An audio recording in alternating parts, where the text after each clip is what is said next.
I'm dressed in my Sunday worst, and this is gin.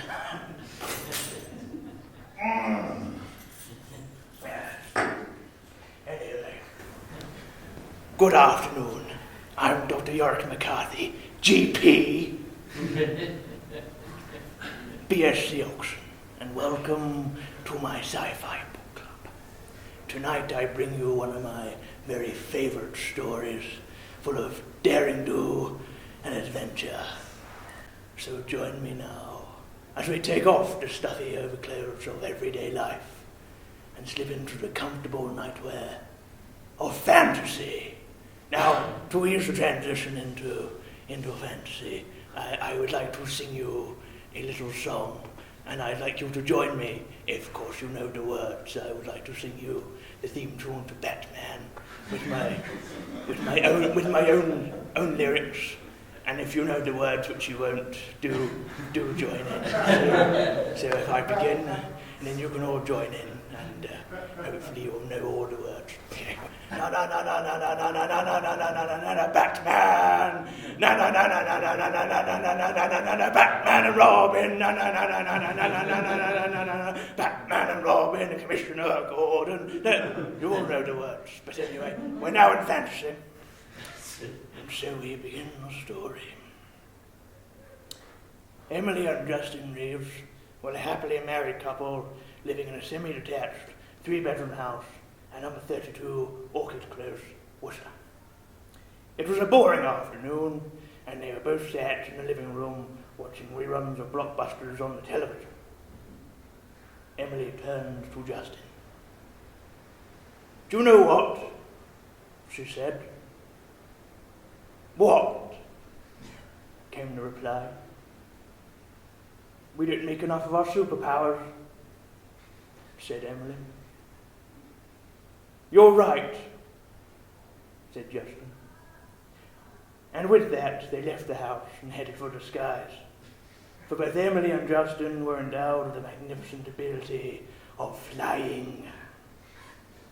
Soon they were soaring above the West Midlands metropolis like eagles, making use of the thermals to gain altitude and flapping their arms wildly to increase speed. Such a pleasure it was to see the sights below: the cathedral, the Elgar Birthplace Museum. Bowl extreme. But it was not long before a fate befell them that can only be described as tragedy, or, depending on how you look at it, comedy. Justin, caught in a fever of cocky showmanship, decides to attempt a triple somersault at around 1,200 feet. Little did he know that a mother heron was teaching his chicks to do exactly the same thing.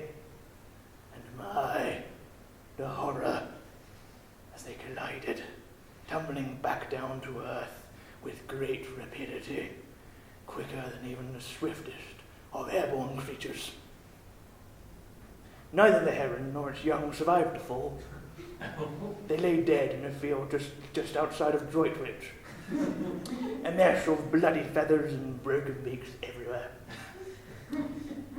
Emily, descending from height with great poise and calm, witnessed the carnage, but she was happy to find that Justin had become caught in a branch of a nearby tree, legs akimbo.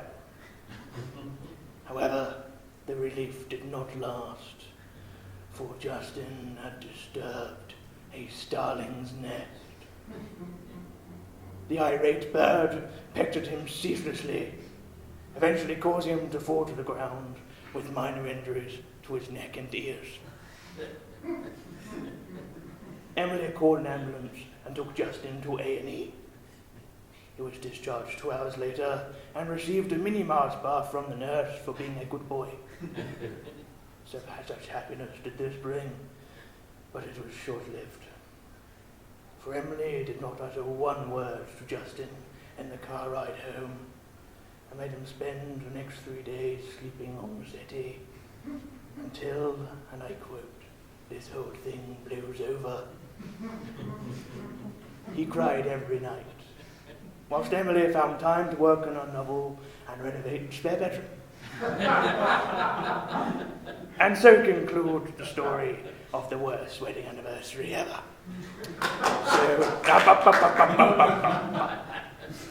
So I hope you'll join me next time for another riveting adventure from Dr. Yorick McCarthy GP, BSC Oxon's Sci-Fi Book Club. Thank you very much.